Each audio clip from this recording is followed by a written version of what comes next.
A little follow-up. You know, there was once upon a time people didn't run around with cameras. You know, everywhere we go, someone's got their phone out, shooting a video, taking pictures, and they don't enjoy the moment. You know, we've gone to concerts down at the Zyterium. We saw George Thorogood in the Delaware Destroyers, original band. We saw that English band, they're called. We're watching the show, both great shows, and people were there, you know, staring at their phone because they had to shoot a video to put it up on Facebook or something. Like, really? Why? You know, once upon a time, I didn't own a camera until, man, after I was married. I was in the military, I was married, and I only got a camera, and I got a palm quarter, Panasonic. And I had the little mini VHS tapes you put in it. Then you had to put it in an adapter, so you could put it in a VHS player that made it, an adapter. We didn't have, cameras. And my parents didn't have a camera. None of my friends had a camera. When we street raced at Industrial Park, no one was there shooting videos and taking pictures. Same thing at New England Dragway. Same thing at Englishtown. You know, there were actually several pictures of this. I have this one. My brother's friend took them. He went by the house one day. You can tell it's an old picture. That's our father's Buick Electra in the back. It was fairly new at the time. He bought it new. This is when we lived in Briarwood, right near Industrial Park, right down the street. And this one car I left out because this was the last. My first Z28, and I had another Z28. This one here was a 1979. In the right place at the right time. I was pretty much done, after I sold my two Pontiacs, sold the Ford. I was pretty much done, but I came across this, and one of those deals that, you can't say no. Guy was going through a divorce. He had bought this brand new. It was a few years old. But it was garage. That's like 23,000 miles on it, and we drove it in nice weather. C28, 79. It had 190 horsepower, 350 in it. Had a decent transmission, BorgWarner, T10, course ratio. 10 bolt, 373 posi. That's what Chevy did with the Z28. They put a little more gear in it to make them quick. But, the things, they had no fucking torque. It fell over on its face, You had to shift out at like 3,500 RPM to really keep your momentum going. After that, it just nosed right over, So, but it looked good, and I said, fuck it. It'll be good enough just to drive around, have some fun with. So I bought it. I bought it cheap. After about a week of driving it around, I was like, after my other 3 cars that I raced on the street and at the track, it was like, man, this ain't cutting it. So I love that big block power. To me, man, there's no replacement for displacement. The more cubic inches, the more horsepower, the more torque, the better. So I went looking around. And you want to know what I've done, Jabba? Well, you see that little red Pontiac Sunbird with the hood against my parents' fireplace? That was my brother's little Sunbird. It had that Iron Duke 4-banger in it. It was a Sunbird GT, had rally wheels, chrome trim rings. But, it was an Iron Duke 4-cylinder, I think 105 horsepower, something like that, if that. With an automatic. And I started looking around, and, I knew people, talked to this guy. Hey, I know a guy's got an LS6 454. It's got a bad bottom end. If you want to do some crank work on it, find a crank, you can probably get it cheap. So I went and I talked to the guy. And he spun a few bearings. Crank was all scored. It needed a crank. Top end was pretty good in it. And that was, the LS6 450 horse. So I talked with the guy. I checked it out. And I asked him what he wanted for it. At that time, he said $150. So I bought it for $150. Borrowed one of my friends. He went with me with his pickup truck. And that fucking thing was heavy. It took a few of us to get it up on the back of the pickup truck. We dumped it off in my father's yard. Flipped it upside down. Got the crank out of it. And took it over to my friend Ray. Ray's Automotive. Auto Parts. Machine Shop. Speed Shop. And he said, Brian, man, this thing, better off just trying to find another crank. Even if it needs a little freshening up, he said, but this thing's too far gone. He says, it would take a lot of work. And It's too much damage to this crank. He says, what the fuck did the guy do to this thing? I says, I don't know, but... So anyway, and it had a few bad rods in it. So I said, well, if I'm going to have to go through a crank, I'm going to put new rods, new pistons in it. And I went with all TRW. Drop forged aluminum pistons, and I went with forged steel rods. So I'm looking for a crank. And I found a few 454s, but they didn't want to sell just a crank. They wanted to unload the whole engine. They wanted like $300-400 at the time. I'm like, I don't need the engine. I just need a crank. Anyway, I found someone with a 396. Crank bottom end was good. Top end was shot. Had burnt valves, and it was a fucking mess. So I says, well, I just need a crank. He said, I'll tell you what, give me $50, take the whole engine, whatever you can salvage besides that. I think the heads were still, the heads needed a lot of work. But it had an intake on it, had a Holley 750 on it, spread bore, vacuum secondary.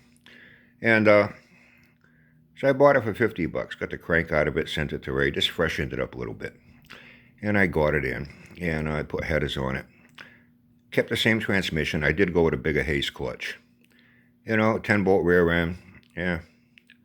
I was not going to be hooking up with slicks, so I wasn't too concerned, putting a lot of strain on the drivetrain and snapping yokes and U-joints, so, blowing the rear end.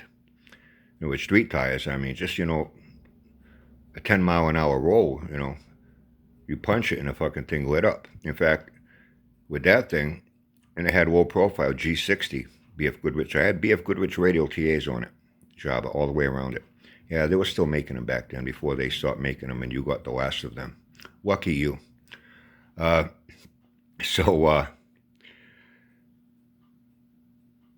I tooled around with that for a while.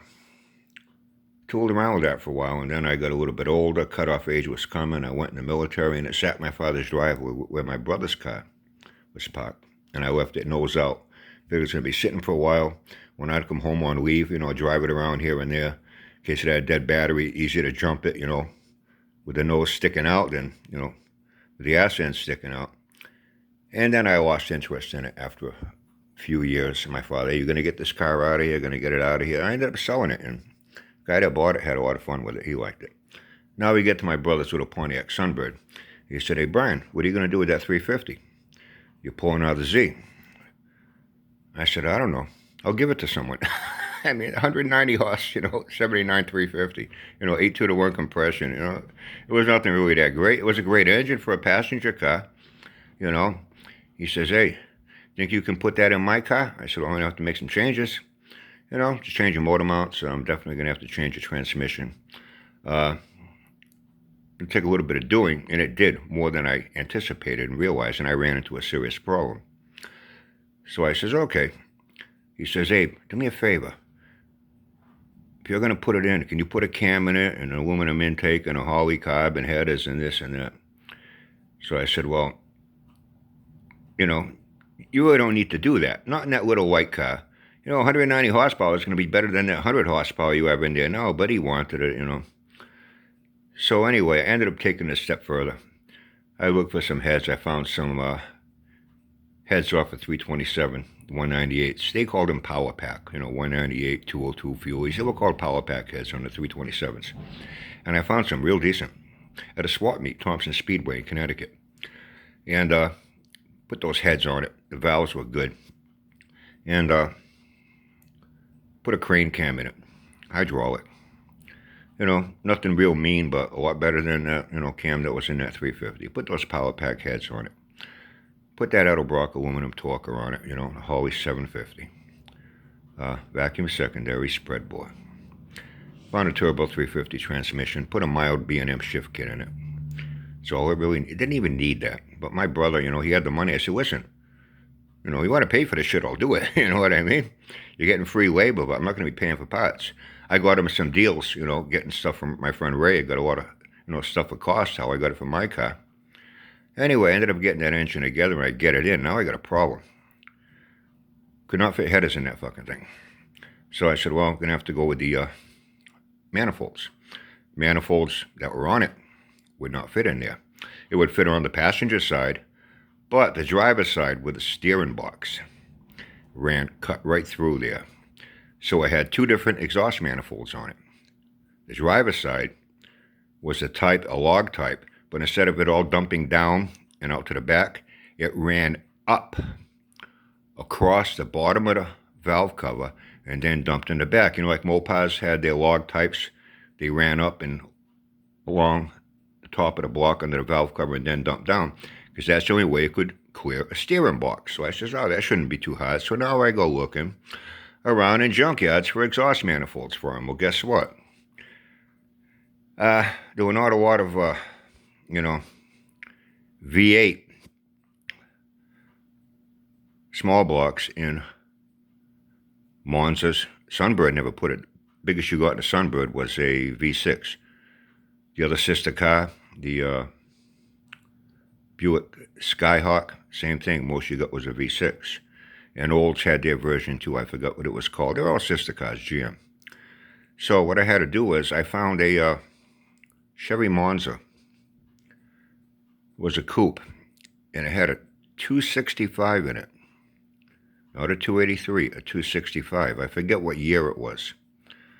And I had a hard time getting the exhaust manifolds. To put headers, forget it. No way was that thing gonna. I'd have to cut out all the inner fender wells, have custom-made headers with one tube. No. Not for a car like that. Hey, Job, are you paying attention? Huh? Paying attention? You would have never been able to do what I did with just these two cars alone. Forget about my other three. When I went right through those engines.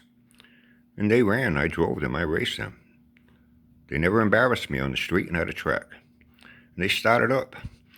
Although I did have a problem with the second Pontiac due to the cam. It had a real long duration in that thing, and it was real lopey. And when it got hot, it dragged a little bit. And then the timing setting I had to run. In fact, what I found we had to do was I had two timing marks that actually marked off right on the block where I'd set it to where, it would start up when it was hot. It wasn't getting its peak performance, but, it was more than drivable. It was still, respectable, decent. And then when I'd go down Industrial Park to race it or at the track, pop the hood open, I had the marks clearly, then I just advanced it to the second mark. I wouldn't have to keep taking out a timing light. I knew right where it was to set it, tighten it down, and I was good to go with it, Then back it off for, normal driving. The guy wanted to sell me the whole engine. I'm like, I don't want the whole engine. Anyway, through a lot of bickering, I ended up getting the manifolds for my brother. We took it over to Moe's Muffler and Brake. He had to make a whole exhaust system for it. At that time, they didn't have MagnaFlows. They had a Walker. You had your Thrush. You had your Cherry Bombs. But Walker made a performance muffler. Real nice sound to them. Put a couple of Walkers on it. Even the gas tank in the back, how the exhaust ran out the back, you had to take a little rerouting on the passenger side exhaust to clear a couple of things. Even though when you looked at it from the back, they were even, but if you looked underneath the car, the path they took, passenger side was a little bit different than the driver's side. It didn't affect the flow. It wasn't a race car. And he was more than happy with it, The rear end of that thing was a 308. That's what they put in it with the automatics. Open differential. Yeah, it was not a hot rod, not a race car, but I tell you what, that thing made enough torque that when he'd punch it from a dead idle, under certain conditions, the driver's side wheel would pull it with it, and it would light up. It wouldn't light up as much as the main driving wheel on the passenger side, but at times it would start to pull and light up and smoke. Why it did that, I really don't know, so I'm not going to say something I don't know what I'm talking about and sound like you, Job. It sound like a fucking fool. Know what I mean? So, unfortunately, this is all I can show you. I don't have a full portfolio and videos and pictures of my cars and things I did, because back then, nobody had that. Nobody did it. When there was a wedding in the family, my parents would stop at a fucking drugstore or something, buy one of those little fucking cardboard cameras in a box, 128 speed. You took 12 pictures, built-in flash, and then you brought the whole thing back. They developed your film and threw the fucking thing away. That was the best that we had at that time. Today, seriously, we can't go anywhere. People are on their phones constantly. It's fucking annoying. We'll be going out tonight with the crew. You know how many people we see sitting around that place? All you see is white lights in a dim room, bands playing, people having a good time. And you see all these people with their heads down staring at their fucking phones all night. Why the fuck you do that shit? Stay home. Drinks are expensive. If you just want to look at your phone all night, be on Facebook or watching YouTube videos, stay the fuck home. Buy a 12-pack of beer, a bottle of wine, bottle of Jack, whatever the fuck it is you drink. I don't drink, but hey, if you do, you can save yourself a lot of money doing it that way than going out to a place and you're paying $5-6 for a beer, $10-12 for a mixed drink. Are you fucking stupid or what? Okay, yeah, Jabba, I don't know shit about shit. What you're looking at here with these two cars, just these two alone. Forget about my other ones. Just these two cars alone, I did more to it than you could ever dream of ever doing in your fucking lifetime. Okay, see that job? I'm being nice. You know, you asked for something, I gave it to you. You know.